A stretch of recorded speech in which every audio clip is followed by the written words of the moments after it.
What's up, guys? Morning. Oh, oh, remember me.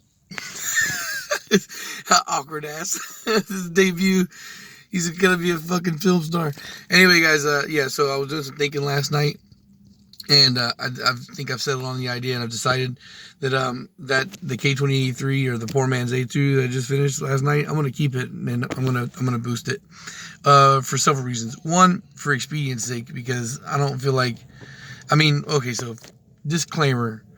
This is always possible to change if between now and the near future I find another A2 crank, because Timor here follows on Instagram, the guy that I bought the A2 pistons from, and he sent me rods. He finally sent me the rod bolts, so now I have a set of stock rods on the side or whatnot that I could use. I just need another crank. So if I get another crank in the near future, what I'll probably do is build a clone of what I just did the other day, which is an A2 block with an A3 head. But I'm like, I now have the poor man's A2, which is A3 rods on and A2 pistons, and I figured why not use that. One, it'll give me a chance to test out my limits of the A3 rods, like personally. And also, like I said, expedience sake, I don't want to wait for a long time to make another block.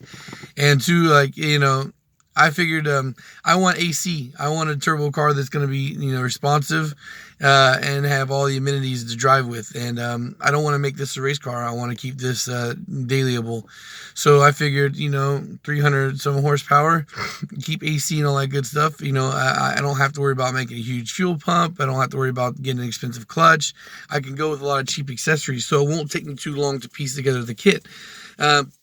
The most expensive thing I see right now would be a turbo manifold. Like, if I don't want to get a cast manifold, which I don't, because I have to run really long intercooler piping, and I don't want to do that. So the getting an actual manifold, a Sidewinder manifold, is going to be what's going to be the most expensive thing for piecing this turbo kit together.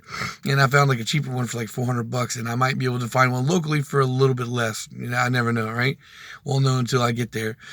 But good thing being is that I'm going to start working on this very soon. Like, as soon as I go to finish paying off the car, which is like, $1,000, I'm going to give Blake another $500 in the next 2 weeks, and I'll owe $500. As soon as that's done, I will start, piecing together a turbo kit. Now, as far as turnaround time goes for this project, I expect it to be a lot faster in this RSX than the Integra before, because the fact is that this is an already running car. So I don't think that I'm going to run into any real big problems. And to keep my downtime as low as possible, I'm not doing anything extra with this car. I'm just gonna piece together my turbo kit, get my Honda and/or Flash Pro, and once everything's 100% ready to go, drop it in. Also, I'm gonna go ahead and use this transmission, because this transmission is cherry, is butter as fuck, and the other transmissions I have, are really unknown until I drive them. So there's another perk and benefit. Also, a little quick review on the RSX, man. The RSX is a great car, a great platform. It is very much a driver's car. Like, the way this car feels, the way it comes stock as is, like the interior and whatnot, it's very, it's very driver oriented and driver friendly. The shifter is, perfectly settled to where it's at, and doesn't need to be extended or anything. And I'm very much looking forward to having this car be a little peppier. Now, like I mentioned before, it's got that 4,000 RPM cutoff, and I'm gonna see if I got time to fix that this weekend. But just from having just a stock A3 and having a limit with no VTEC, like the car feels like it wants to go.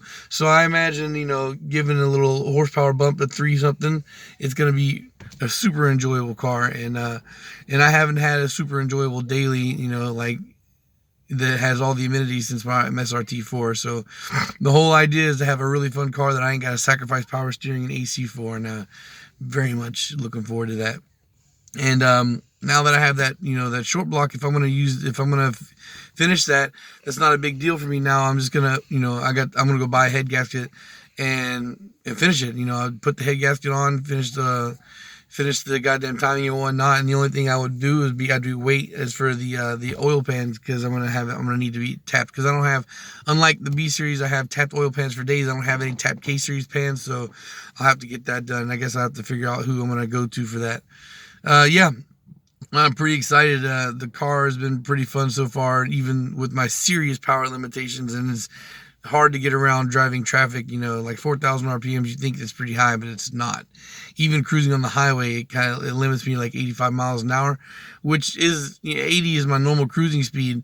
But you need to be able to go up to 90 or 100 when you're passing traffic. It's crazy, because you always run into those assholes that go just fast enough to fuck you from being able to get around. All right, guys. So yeah, this is the quick little thing I wanted to talk about. I'm pretty excited about that. I love reaching those new goals. Again, the Integra hasn't been forgot about or left out. Hopefully, I'll have Shane come through this weekend. If Shane is not able to come through this weekend, then I will move on to the next guy and see about having somebody else take a look at the car, even if I gotta have it towed out somewhere. But yeah, I haven't forgot about the Integra. I just don't think I'm gonna be the one to get it turned over. Yeah. So. All right, guys, thanks for watching, and I'll see you all later.